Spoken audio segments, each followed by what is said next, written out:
Good evening, good morning, depending on where you are joining. This is 7 p.m. in Poland, Central Eastern European time, and it's yet another episode of Disruption Talks. So, what is our focus today? It's going to be location. So, we know how important it is location when it comes to sharing it with your friends, location when it comes to ordering food, and many other everyday applications. But also, when you think of it, there are many situations in which actually location is a low hanging fruit that no one has picked up yet.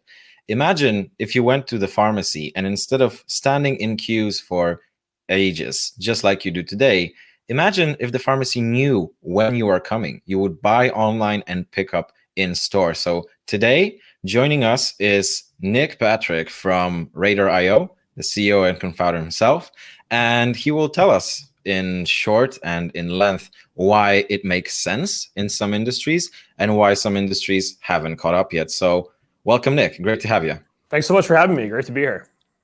It's a pleasure. So we usually run it with like a triangular prism: the guest, the company, the industry. So I would love to begin with a little introduction from yourself for our audience.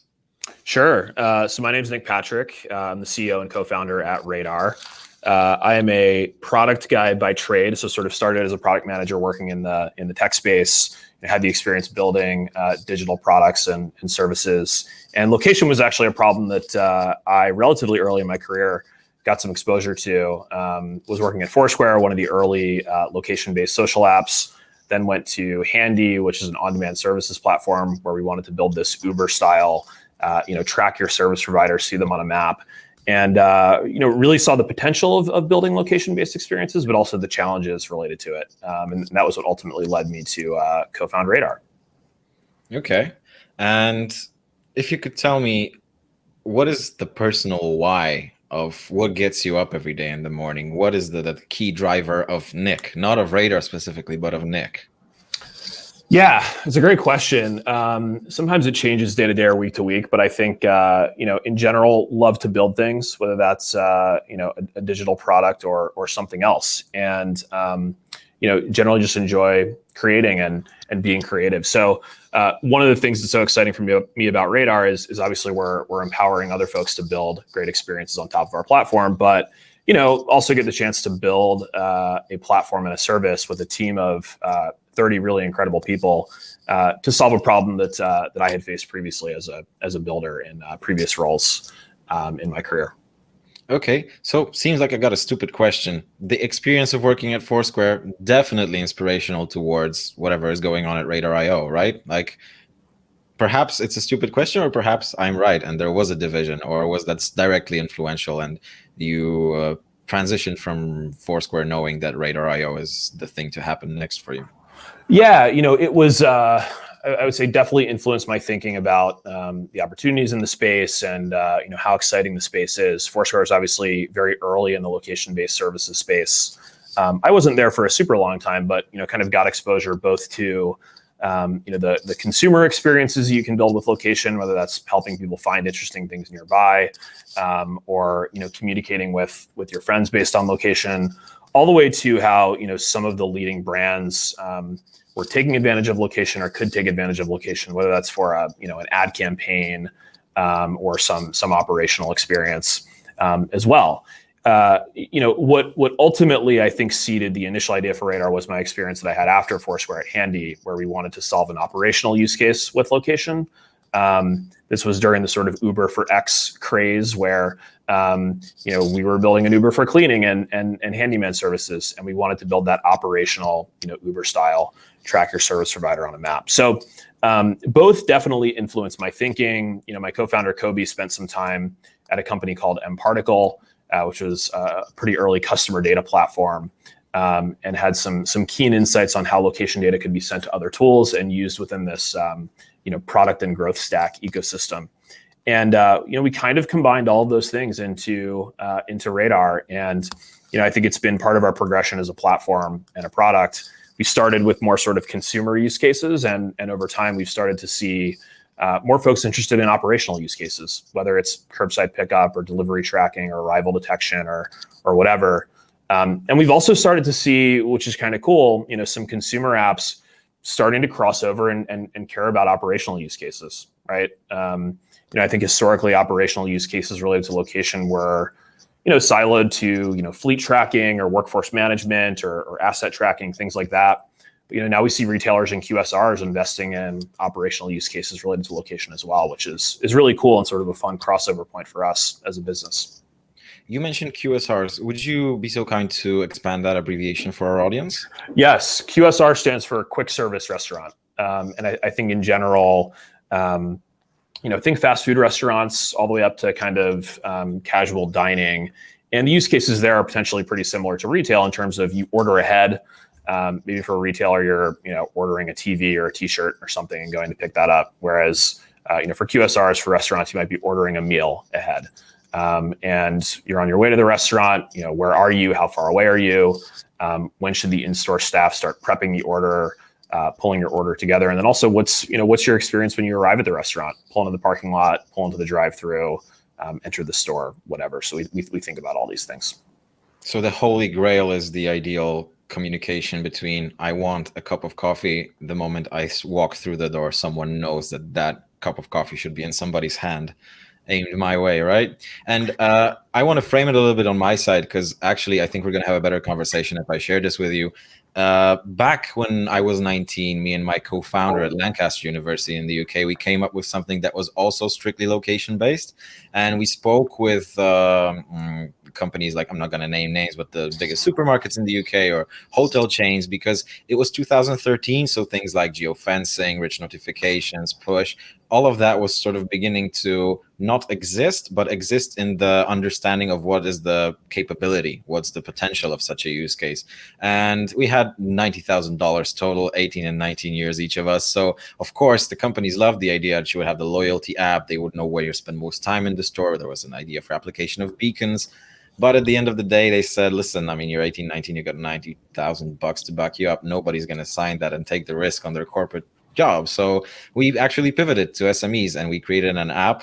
We worked with our universities to make sure that you as a student would get location-based, most likely, and other factors too, recommendations. And on the other side, it would have the businesses who weren't digitized at all, because of course, Starbucks is going to buy an app and they're going to have the technological people to handle it. But a pub, a beauty salon, not necessarily. So I just wanted to share this so you get that I also come from not an exact background like you, but I get it a little at least. So yeah, that's awesome. And I think, obviously a lot has changed since 2013 as well, right? And I think there are new use cases emerging. This is becoming increasingly seen as a need to have instead of a nice to have, and the technology and privacy landscape are changing as well.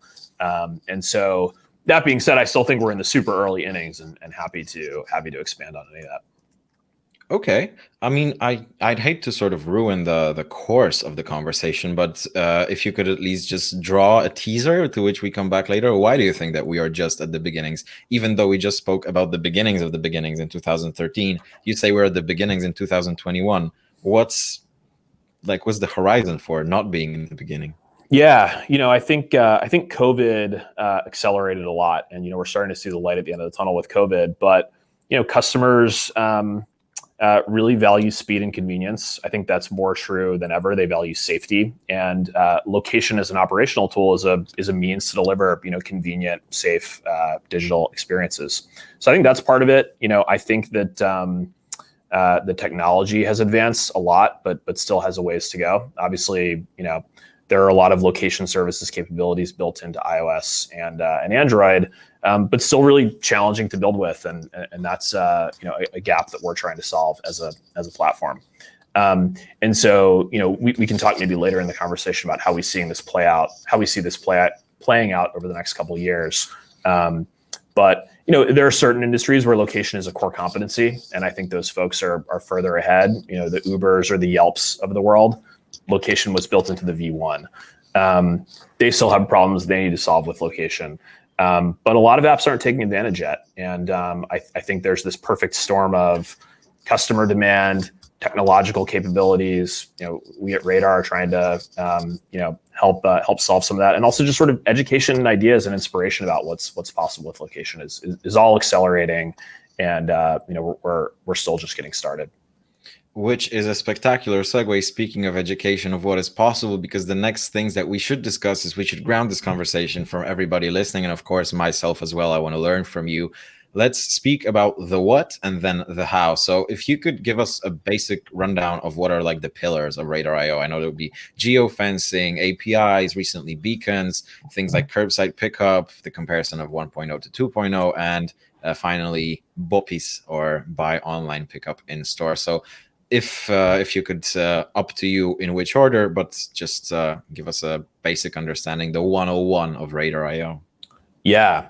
We talk about our vision as a location platform for every app, every device, every developer. So we're really trying to build the location layer of the internet, something that solves use cases for every app, every device.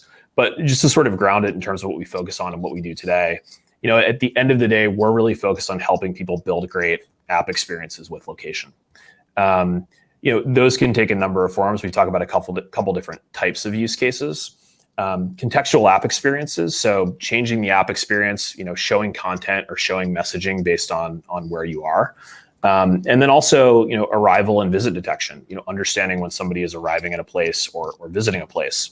And if you think about this in the context of a retailer, for example, what does their on-premise app experience look like? When you arrive at the store and you open the app, are you seeing loyalty and scan and pay features, or are you seeing features to browse and buy new items? The app should respect the user's location.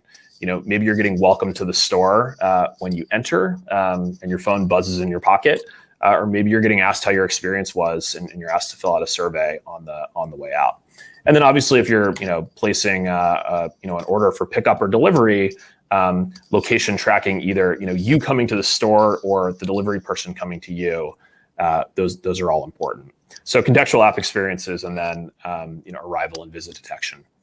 And I think broadly in terms of the value that we provide our customers, obviously this stuff is really challenging to build, and we make it easy, right? Turnkey tool, couple lines of code to install our SDK.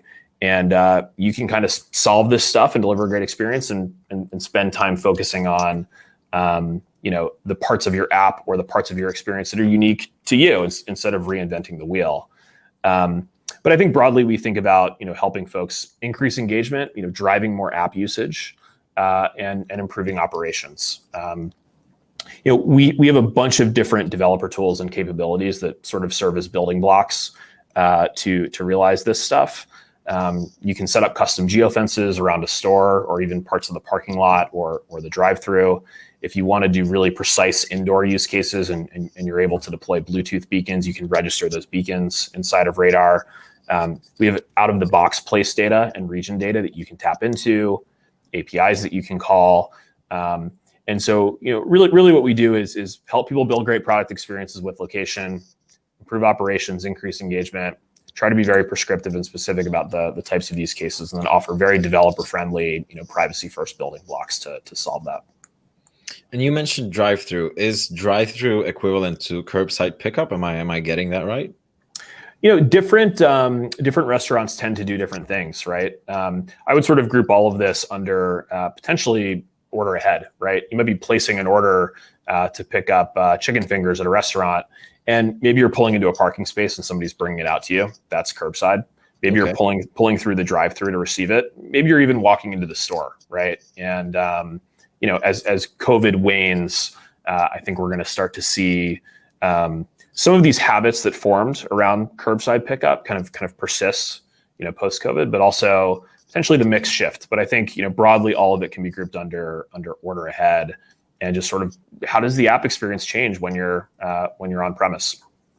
I mean, I completely agree with you. Like right now, it's under the sort of veil of safety, of course, the fact that my chicken fingers will be given to me to my window of my car without me entering the location. But without the risk, I think we still want our chicken fingers given to us inside the car, not us leaving the car to enter the place, if that's possible. So right there with you. And the difference between curbside pickup 1.0 and 2.0, why is there really a 2.0? Is it purely location based, or are there other factors at play to differentiate between 1.0 and 2.0?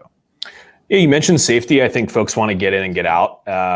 People are busy, they have stuff to do. And so The ideal experience is you pull into a parking lot, your order is brought out to you, nice and fresh. The kind of suboptimal experience is you have to wait 20 minutes for it, or you have to go into the store and get it and wait for it. So it's about safety, it's about convenience, reducing wait times.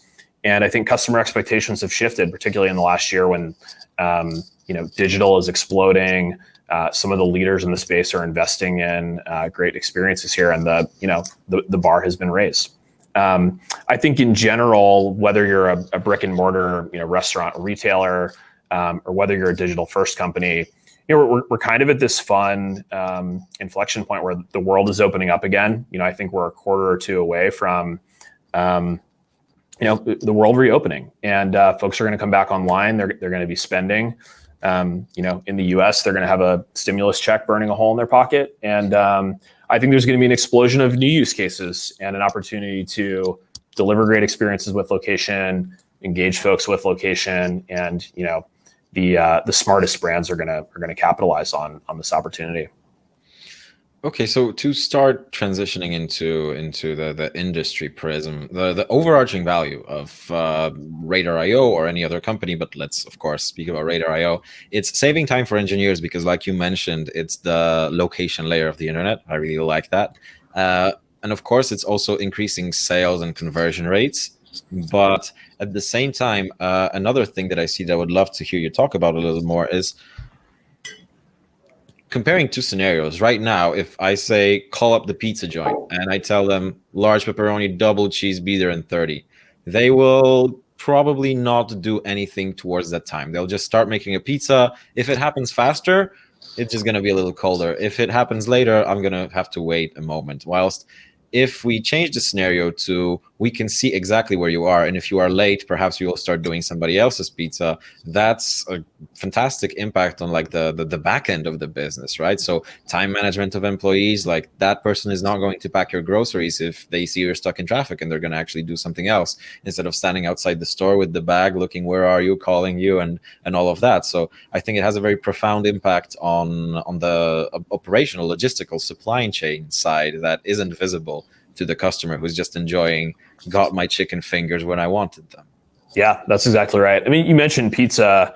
I think one of the foremost innovators in the QSR space is Domino's, and they launched this pizza tracker experience in their app, which is very fun. And, you can see where your pizza is coming to you. They actually recently added location to that, not with Radar, although hopefully they'll be a Radar customer someday. But it's a cool experience. They're sort of at the forefront. They've embraced digital. Customers love the app, and their business is exploding. Their digital sales are exploding. How do we enable other customers, other brands, whether they're QSRs or retailers, to deliver similar kind of tracker type experiences, both for delivery but also for curbside? And then, yeah, you're right. Improving in-store operations. We find that a lot of our customers, obviously, they invest a ton in operations, in store and otherwise today, but even kind of, opportunities to help them establish a baseline for some of these things. Like, what is your average wait time? Are there certain locations that have a higher wait time than others? If you're, deploying technology to solve these problems, can you understand the impact to your business in terms of decreased wait time or increased, on-premise app engagement?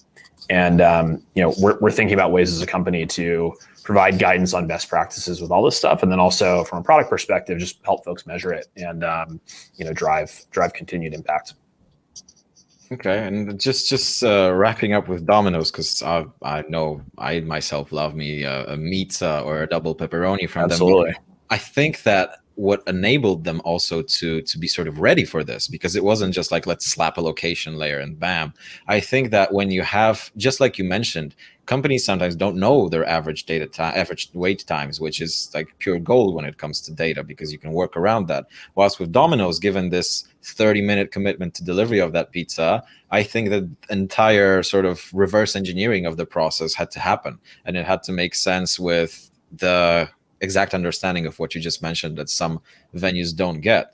So I think for them it was a natural progression, not really an evolution, given the readiness way back before.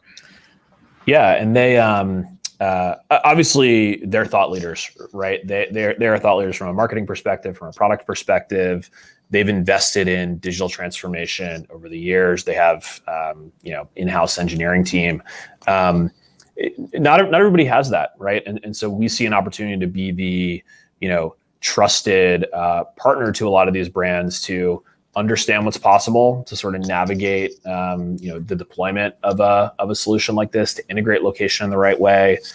Everything from how location services is implemented to how you request location permissions to all of these things. And so I think there's an opportunity with the right tools and the right playbooks for everybody to innovate like the thought leaders in their space, and that's something that we're trying to support here at Radar.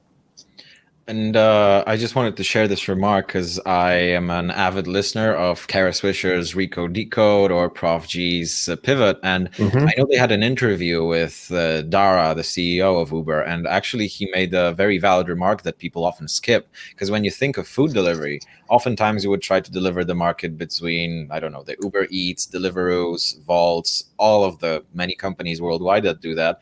But actually, you have to look at the splitting the market share with giants like Domino's. Like they themselves hold a very sizable chunk, and it's not only going to be the sort of neo delivery companies. Sometimes it's going to be the ones who have been with us for ages that just managed to adapt. So speaking of adaptation, that's what I want to ask you about. How would you assess the market's readiness to follow Radar IO's teachings?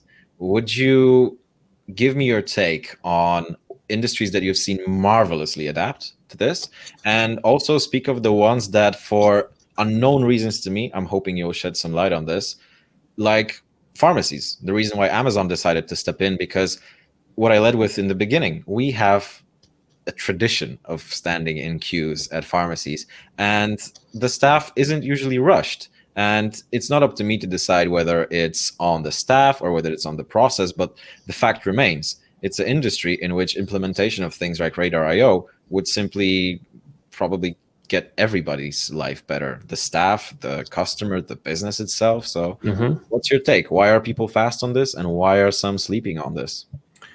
It's a great question. I think certain segments see this as a core competency, right? And they're building location in the V1 of their app, right? Uber, for example, you mentioned Uber. Uber wouldn't exist without location, right? Like that had to be, in their V1. Obviously, navigation apps, same thing. Local discovery apps like Yelp, same thing, right? So location services was in their V1. But I think certain segments are historically have underinvested here. There are some exceptions like Domino's because they're thought leaders, they have the resources to innovate, but that have underinvested, and I think it's a technology thing. It's tough to build location-based experiences, and we can sort of unpack it. But location's challenging. Everything from privacy to accuracy to battery efficiency. It's a lot to deal with. And also just sort of education in terms of what's possible. So I think the company that fills those two gaps is going to help these segments that have historically maybe underinvested in location catch up. And I think your question was, is the market ready? We've been growing pretty fast. We see ourselves as the leader in the geofencing space, and a particularly bright future ahead of us this year. I think with segments that maybe hit the pause button last year, things like travel or events, due to COVID, kind of picking their head up and saying, "Man, all of our users are about to start moving around the world again. How do we engage them at the right time and place?" So I think folks are ready for it. I think it's challenging, and I think you need the technology partner, you need the thought leadership partner to help you build this stuff efficiently, build it in the right way, and kind of understand what's possible. And that's the opportunity that we're trying to unlock. So just like you said, it's not even just a matter of the industries that hit the pause button. It's the industries that's going to be rapidly and violently smashing the resume button, trying to catch up, especially that all of us have become even more so capricious over the last year, seeing how tech has accelerated overall. We are not down anymore with a website that takes any longer to load than 2-3 seconds tops if I'm being extra patient, right? So something that you said really caught my curiosity, that it's not easy to develop skills of location, so not skills, features of location. And I'm really curious because you mentioned those three factors, if I'm not wrong. You mentioned location accuracy, you mentioned privacy, and you mentioned battery. So excuse my technological ignorance, of course, in this question. However, are there varying use cases, for example, of battery usage due to how the location is programmed itself, how it's engineered? Because accuracy, I can imagine a mix between the phone's location, the antenna location, the Wi-Fi, the beacons that you have. But when it comes to privacy, of course, it's constraints that you either place or you don't, sometimes purposefully to get a bigger gain of data usage. But with the battery, is there really a difference that a developer can create a location service that's going to be a major battery drain, and then there's going to be one which is going to be super light on my location? Like, is that possible just due to coding itself? Yeah. We talk about this sort of iron triangle of accuracy, efficiency, and frequency, which is sort of related to privacy, which we'll talk about in a second. And the reality is, if you turn up the accuracy, you request more accurate locations from the device, it's going to drain the device's battery faster, right? If you request low accuracy, Apple's just going to use your cell signal on the iOS device to give you a location fix. If you request medium accuracy, it's going to use Wi-Fi scanning, and it's going to look at sort of ambient, Wi-Fi signals with known positions around you and triangulate your location. If you request high accuracy, it's going to turn on the GPS receiver and it's going to go get a GPS signal. And if you turn on best accuracy, it's also going to turn on the accelerometer and all these other things, right? And so, if you go into your favorite retail app and you search on the store locator a bunch of times, that's going to use a lot less battery from location services than if you're running Google Maps navigation for an hour, right? That'll kill your battery. And different use cases kind of require different accuracy, right? If you want really precise, delivery tracking, for example, you might request highest possible accuracy. If you just want to snap to a user's current country, you can request really low accuracy locations and be just fine. And so choosing those trade-offs can be challenging, and there are trade-offs. Obviously, the more location data that you collect, the more location data that you persist, what you do to that data, right? Like, it's one thing to have a latitude and longitude. It's another thing to attach a user ID to it, or say, we think this user is at this place, be it a restaurant or something more sensitive, right? And so all these things are considerations. And, part of what we offer as a platform is, couple lines of code, some presets. So you can choose kind of data minimization settings, or battery settings or accuracy settings that make the most sense for your use case, and try to eliminate the guesswork. This was sort of born out of my experience at Handy, where we went off to build this, and it was challenging, right? It was hard to get this to work reliably and accurately and in a battery efficient way. And we just try to abstract all of that away as a platform. So I love you as a guest speaker because you're just handing these transitions and segues to me. So thank you. I'm doing my best. So you mentioned that it's always a trade-off in this triangle. Geometry at least says so. You cannot make a triangle with more degrees than it's supposed to have. So what I thought about is, how about we could, for example, make sure that the data is collected and amassed in such a step that, of course, anonymized, but there are specific points, for example, that I'm near this hotel, but thousands of users have been near this hotel. So there's one specific location point that can sort of, just like the BTSs of a phone line, right? They triangulate where you are. So would that triangulation be possible, also reducing the need to use where am I right now, in comparison to, given all of those data points that were collected, I am most likely going to be within those 3, 4, 5, 20 points that have been saved as just like Uber does. Sometimes when you're in a specific location, it's going to suggest that users usually go here to do that. So my next question, essentially building of that, is the importance of location versus the data privacy equilibrium. Could we do what I just proposed without like any trade-offs towards privacy? You certainly could. I mean, I think there are always trade-offs, right? Even if you have latitude and longitudes that have no PII attached, no user IDs attached, you could still potentially figure out, where somebody lives, or where somebody's spending time, right? And so, anytime you're collecting lat longs and clustering them or learning from them or whatever, even if there's no user IDs attached, you could certainly figure those types of things out.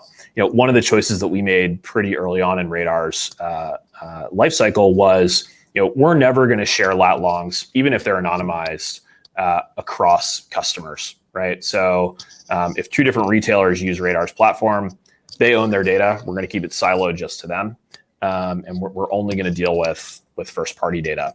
And it's sort of up to the customer to say, hey, I'm a retailer. I don't necessarily need to know when somebody is, at school or at the airport. I just need to know when they're at my stores. So I'm only going to set up geofences for those things. I only need to store location data for 30 days. So I want to set a super short, data retention period. I don't need to store, a user's name or email address with this data. I just want to store their user ID. So we try to offer, as a platform, tools to construct whatever view of the world makes sense for you. If you're a retailer, it's probably just geofences at stores and malls. If you're a travel app, it might be airports or hotels. And always keep that slice of the data siloed to an individual customer. You could theoretically do all sorts of crazy things, but privacy is top priority for us, and we don't do any sort of sharing of location data across devices or across customers today, very deliberately. Okay. Satisfies my quench for the answer to that question. And we've seen Apple doubling down on all the privacy features. Like, we've even seen Google slack around for 5 months to update their apps to not fall into all of those things that require the user to consciously say, I want this. And it's not even a yes or no anymore. Like with photos, it's allow access to all photos, select photos, no photos. With location, it's all the time when using the app, one time. Do you see that as a risk? Do you see that as a risk to not the validity? Because of course there are applications, just like you said, that the location is necessary. But do you think that some of the solutions that were developed in mind with, it's opt out, not opt in, and now changing it to opt in, do you think that many of the businesses' assumptions and so on could simply face oops, our users don't allow the location, or they allowed it once, and whilst they can use it in the app, the entire premise of the fact that we will have access to the user's location when they're not having the app on their screen, what do they do then? These are very good changes. The bar has certainly been raised, but I think that's a good thing. It's a good thing for end users because they have more transparency and control. It is, I'm not saying it's necessarily easy to deal with, but in the long term, I think it's a good thing for our customers as well. And I think you run into challenges with location and data privacy when there's a gap between, what the user has consented to actually, and what they think they've consented to, right? And I think a lot of the adjustments that Apple and Google have made to permissions prompts or App Store approval processes have basically been with an eye towards closing that gap. Right. Let's make it so hard to request location permissions in the background that there's no way that a user could possibly not know what they're signing up for. Right.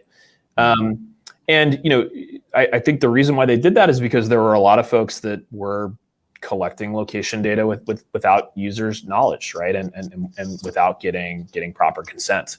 I think in 2016, 2017, when we started Radar, a lot of the companies in the location space were ad tech companies and data monetization companies. They were like intentionally trying to gobble up as much location data as they could and repackage it and sell it. And Apple and Google have basically said, hey, that's not cool. We're going to raise the bar. And ultimately, this is a good thing for end users. It's a good thing for the ecosystem. It's a good thing for our customers. It can be challenging to sort of keep up with all the changes and navigate them, and make sure you're updating your permissions prompts, and make sure you're getting consent in the right way. It's challenging, but I think it's important. It's ultimately a positive change, and that's something that we think we can help our customers do with best practices and playbooks and product capabilities for data minimization and data retention and all of these things. I saw at the moment you started responding that actually the insistence of holding the industry to a higher standard versus the sort of wild west of location data gathering, just like you said, in the short term, perhaps the wild west could have more benefits, just purely financial benefits.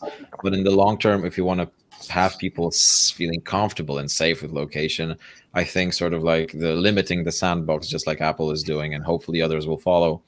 That's the way to go. Yeah, I think there is a future where every app, every device is location aware, but in the right way. And I think we needed to go through this these growing pains as an ecosystem to sort of get to a point where, yeah, this is possible for everybody. But the bar is so high and the platforms are so advanced that it's kind of impossible to do it in the wrong way. So I look at this as a necessary phase shift that the ecosystem had to go through. A little bit like cars, where people were at the beginning too scared to drive too fast, fearing that something would move around in their body due to the momentum of movement. So similarly here, we just need to tame people and location. And once again, thank you, sir, for yet another transition. You just said future, and that's exactly what I want to ask you about. So in like the nearby future, let's say 2021, 2022, what are going to be like location-based UX new things that I will see? And if that is too short a time frame, feel free to expand it. But also, there's a secondary question to that. Imagine you are in whichever year possible. No technological, no financial constraints. Here's your magic wand. Mm-hmm. What is the dream-like feature that resides on the pillar of location? Yeah, so it's a great question. I'll talk about the first one. Yeah. Which is, what do we expect to see over the next couple of years? I think in brick and mortar, retailers and restaurants, I think the value around, order ahead, arrival detection, on-premise app experiences, smarter messaging is going to become undeniable. And I think you're seeing thought leaders in the retail and QSR space invest there today. I think that gap is going to be closed such that every brick and mortar company that's investing in digital is going to have these experiences nailed. I think the other thing that you're going to see is, you're going to see the world come back online. People are going to start traveling again. They're going to start going to theme parks again. They're going to start going to theaters again. They're going to start going to malls again. Here in New York, they just opened up vaccines to 30 plus. Next week, they're going to open it up to 16 plus. And anybody who wants one can get one. And it's going to be a crazy year or two. And people are going to be moving around a lot and spending a lot. And I think you're going to see the smartest digital first companies and brick and mortar companies too, take advantage and use location as a way to reach their customers or their potential customers at the right place and the right time, and take advantage. So that's what I think the next 2 years looks like. I think in the long term, we talk about radar as being the location layer of the internet. We talk about building a location platform for every app, every device, every developer. I think you could imagine in the slightly further future that any device that you're using is location aware, both at the operating system level, but also at the app level, right? So, imagine if you were moving around the world and the right apps would sort of pop to the top of your home screen based on where you were, right? If you were on your way to the airport, maybe your United or Delta app pops up. When you're on the way to the hotel, maybe the Marriott app pops up. You're getting helpful reminders that aren't too noisy, from these apps to sort of help you engage with the app, or even maybe download a new app at the right time. And then once you open the app, you're immediately seeing features and content that is relevant to your current location or to your current context. It might be your location, like where are you? It might even be the weather. It might even be other things as well. So just sort of contextual awareness in general. So every device at the OS level and the app level, you're seeing stuff that's relevant And I think it's going to take continued investment by Apple and Google and some of the device and platform players. I think it's going to take location platforms like Radar to offer the tooling and the thought leadership here to help the market get there. But I think that's the bright future over the next 5 or 10 years as the space continues to develop. Okay. I invite you to argue with me here a little because I'm a Apple fan. I've got my iPhone, I've got my watch, and the things that you mentioned, such as Siri telling me that the meeting that I have in 30 minutes will require such and such a drive based on my location, what you mentioned about airports and, for example, tickets and beacons, that's something that's been for years in terms of my travel, at least. So I would actually pose the following statement that I wouldn't want an app to open up on itself because that would give me vibes slightly like the time when Apple imposed the U2 album on everybody because it would be like we're thinking for I you. forgot about that. Yeah. And on the other hand, I also recognize what Apple did with app clips. So NFC based, like I'm at the airport and I don't want the app to pop up for me. I want like me to take the decision, but I also want me to not like to do it purposefully. It's not something that will happen for me. The ease is there because I just tap my phone on a specific space that says tap here. But otherwise, just what I'm saying is I was hoping for an answer that would give me more of a futuristic vibe with location because those things are already there. Yeah, well, I think you raised a couple interesting points. There are certainly some capabilities along these lines today. Your point about opt-in is a really good one, right? You as an end user, you want control, right? You want convenience, but you also want control. And so, yeah, maybe the app is not going to automatically pop into view, but maybe it's easy to access if you need to. Certainly, if you've expressed intent by opening an app, you should see stuff that's relevant to your current context, right? And so I think giving users choice and letting them opt into the notifications, the apps that they want, but also making it convenient and smart is going to be key. And so I think striking the right balance is going to be important. And I think companies have started to invest. I think you're seeing some smarter features on Android and in iOS. But I think those will continue to develop. I think once you get inside the app, that will continue to develop.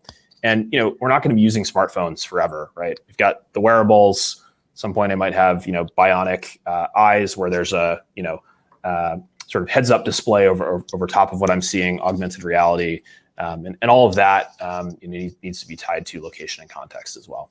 So we'll see where it goes. So I have 2 remarks, 2 questions, and then we got to jump to our audience who's also hungry for some answers. There's a couple more questions you're going to like.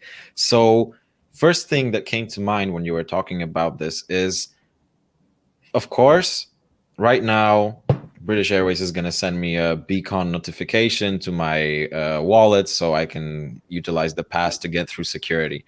But then, of course, we're looking for the next big thing. And I think what will beautifully align with location is the growing adaptation of voice. I think that the more voice will be implemented, just like we see in like the new Mercedes or the BMW, the Hey Mercedes, like imitating Hey Google, or I got to be careful because okay, Google will ask me in a second, what do I want? I did that on a customer call yesterday. I said, okay, Google, and then my Android device woke up on my desk. Yeah, she's talking, but she's at a low volume. So when you have the Hey Mercedes, I'm cold, and they don't respond to they respond to the fact that okay, if you're cold, then it means that I have to bring up the temperature. And the more we will have the use cases of voice and it not being sort of blocked, because even with Siri, it took a lot of time for them to change it in something that doesn't overtake your entire screen, whatever you're doing. Or so it becomes smart enough that it talks with other apps than the native ones. So I think once we jump that milestone with voice, then location will simply be like the person you're talking to, you want them to know that you just came home and your IoT will lift up the garage, start making you coffee, and turn on some nice ambient Philips Hue lights, right? That's what I'm thinking. And also I have two remaining questions. you still got your magic wand, right? So my question is, if you were to use that magic wand to make sure that every 12-year-old in the world is taught a specific skill, a specific mindset, what would that be? We heard things like emotional intelligence, coding, financial prudence, understanding the climate change. Of course, feel free to repeat any of those, but I'd love to hear your justification why that is your answer. Mm-hmm. That's a great question. I would maybe say, I think my sort of naive answer might be learn to code, right? I was lucky enough to sort of learn to code at an early age. I think maybe design thinking. Entropy in the world is increasing. Like things are getting messier and more challenging. And I think a lot of what we need to do to, whether it's digital experiences that are more convenient or service experiences when you go into a store, or even just sort of how we organize our thoughts, organize our daily lives, whatever, it's bringing order to the chaos, right? And I think design thinking to say, I'm going to take something that's really messy and complicated and just make it really simple and navigable, and sort of easy to use, easy to reason about, whatever, is really important. And to me, that's what design thinking is. And I think it takes the form of, I think about this, every day, every week at Radar. What does our SDK look like so it's simple for developers to use? What does our dashboard look like so it's easy for developers to get started? But I think design thinking even applies to our sales deck. It applies to how we talk to customers and take location, which is complicated and messy, and make it feel simple to them. So I would say maybe design thinking, and even sort of more generally, like how to impose order on the chaos, because I think the world is more chaotic than ever.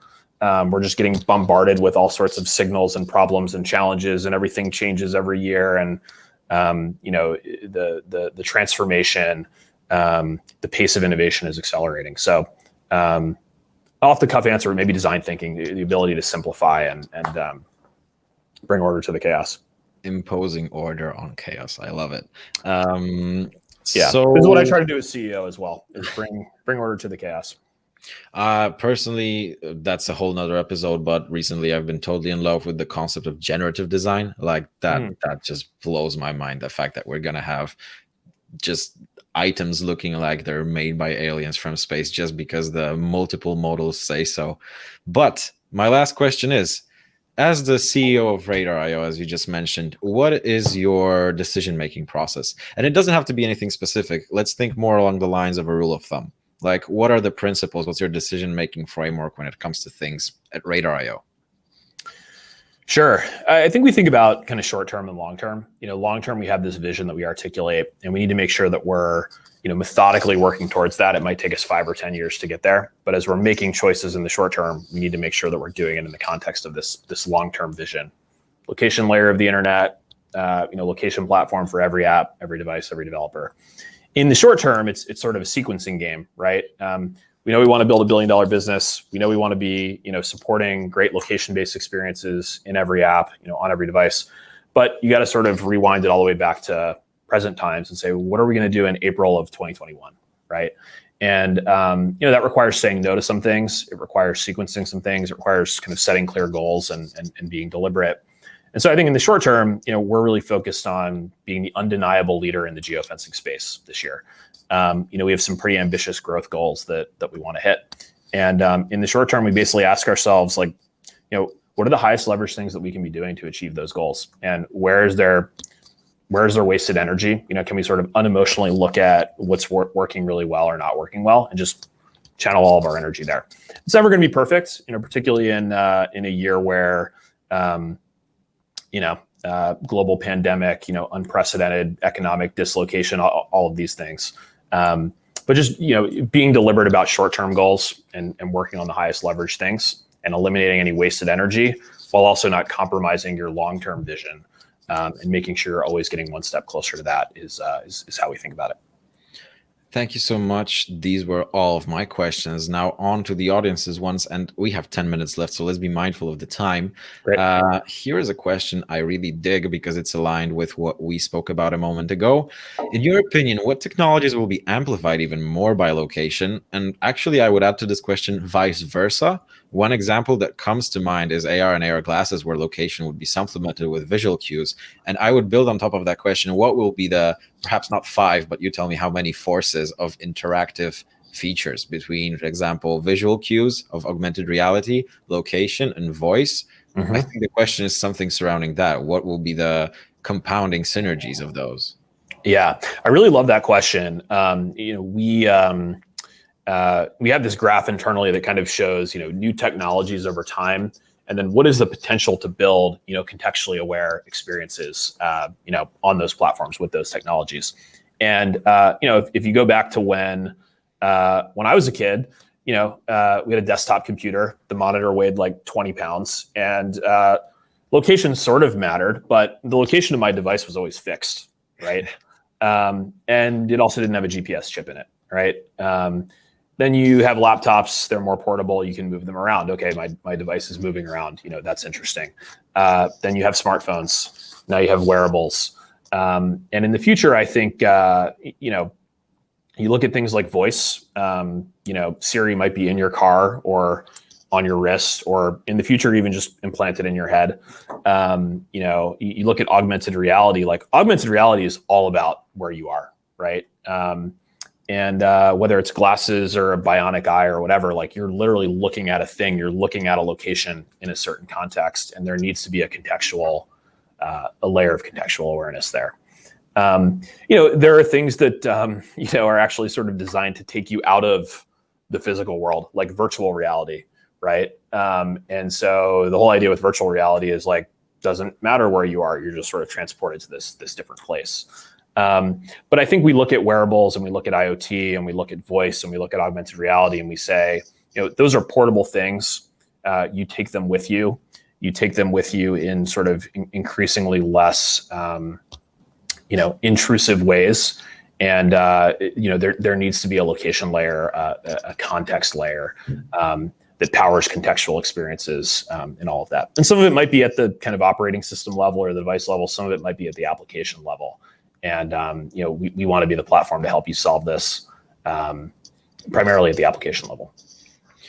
Just a couple weeks ago, we spoke on this show with Fardad from Kareem, who spoke with us about super apps, and we actually touched upon that topic. At what point will because let's say, okay, in Android, you have some level of integration between what an app can do to the system. In Apple, it's very closely guarded and the user is shielded from making any system-wide interactions from the app and allowing that to have too much hands-on. So the concern there was, of course, we're doing super apps, so one app to rule them all. But at what point does the OS owner, Android or iOS, decide that actually all of those things will be built into the OS, and then the apps sort of like we spoke about just like I gave you the magic wand to speak about the future of location. Fardad took the magic wand towards the future of super apps, and is the absolute peak of a super app the moment where it's no longer needed because it's so integrated into the system that there's no app, it's just the OS?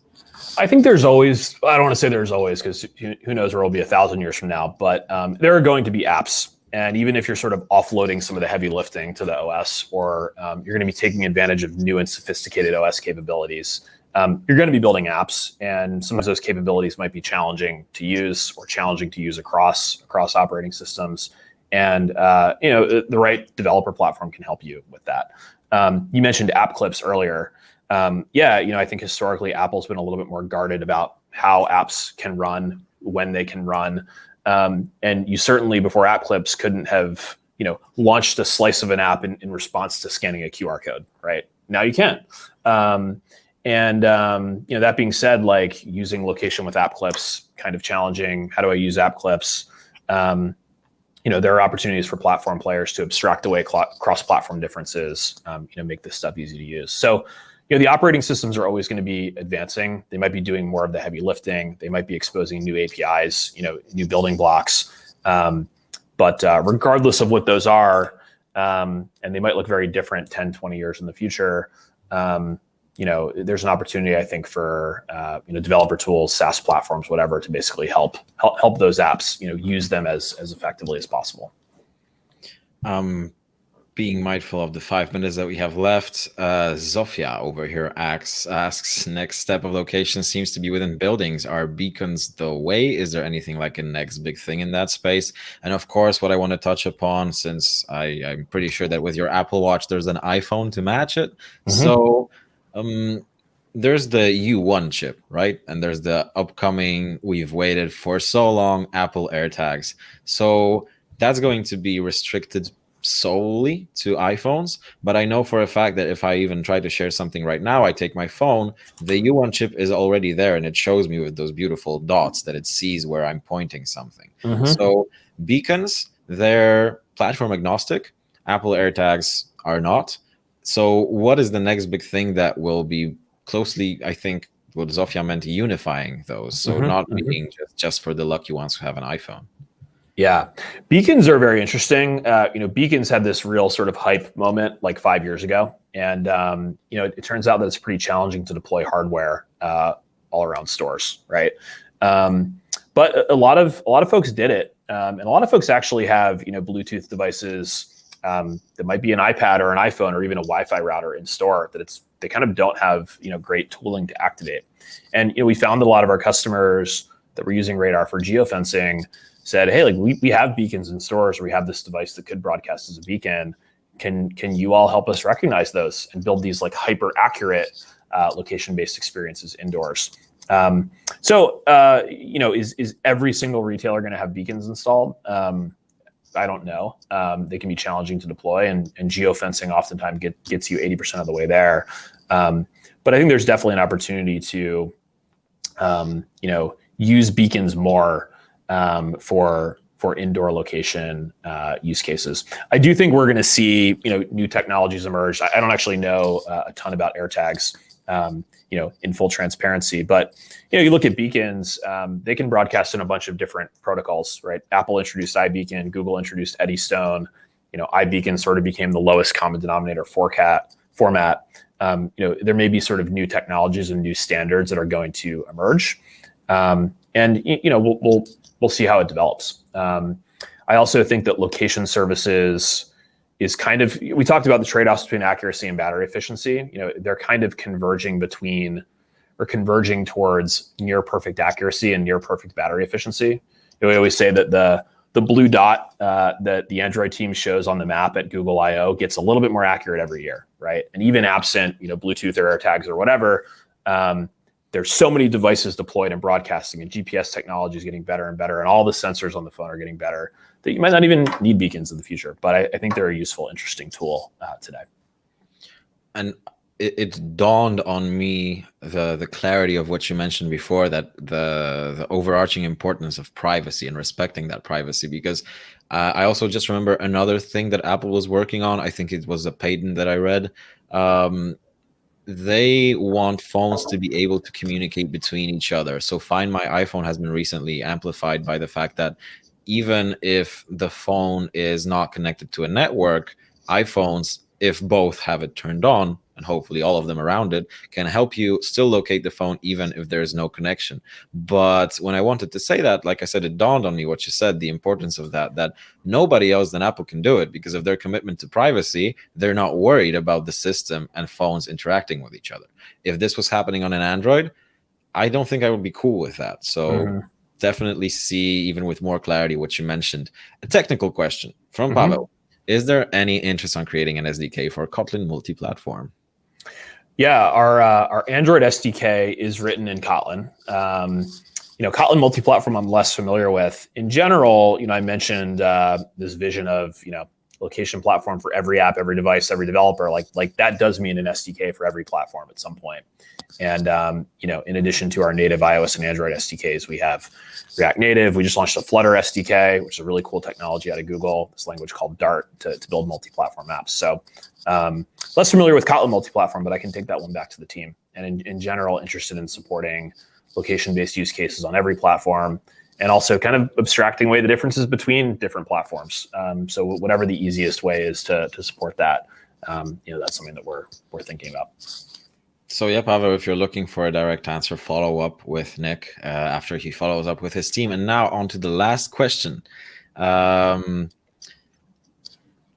asks, and I think these were two questions that are identical. He'd be curious to hear, is there any use case of geofencing that you had in mind starting the company, but it has not yet been implemented for whatever reason? Perhaps the privacy-oriented thinking wasn't so developed back then. Maybe there's a technological constraint that's managed to arise in the meantime. Is there such a thing? That's a really great question. I mean, I feel like I had so many possible use cases floating around in my head. It's hard to pick just one. I think I probably think of examples in every industry. I was recently just out to eat, and I put my name on a waiting list, and the host had to call me to sort of figure out where I was. And I just wish that all of the restaurant ordering systems or restaurant reservation systems that I use had a layer of location awareness, so they could just know that I was 3 minutes away and sort of page me accordingly. So I don't know, maybe not the best answer to wrap it up, but I think about the apps that I use every day and kind of see the gap between what they're doing and what they could be doing, and always sort of thinking about what Radar could do to help fill that gap. Tomasz, I hope that was a good enough answer for you. It surely was for me. And we are hitting the 1 hour and 1 minute mark, which means it is the time for us to wrap up. So, Nick, thank you so much for being such a graceful guest today. Really, really enjoyed our conversation, and it was an eye-opener in several spots. So thank you again for being such a wonderful guest speaker. It was a fun conversation. Thanks so much for having me. I tried. So everybody, see you next week at yet another episode of Disruption Talks, and make sure you don't miss it, because on the 13th of April, we've got a big one, and that's Disruption Forum FinTech. So with guest speakers from companies like Visa, Societe Generale, you just can't miss it. It's free knowledge from industry experts. So hopefully see you there as well. You will be able to find the link to sign up to that in the comments to this video. So Nick, once again, thanks a lot, and see you around. Thanks, team. Bye. Bye-bye.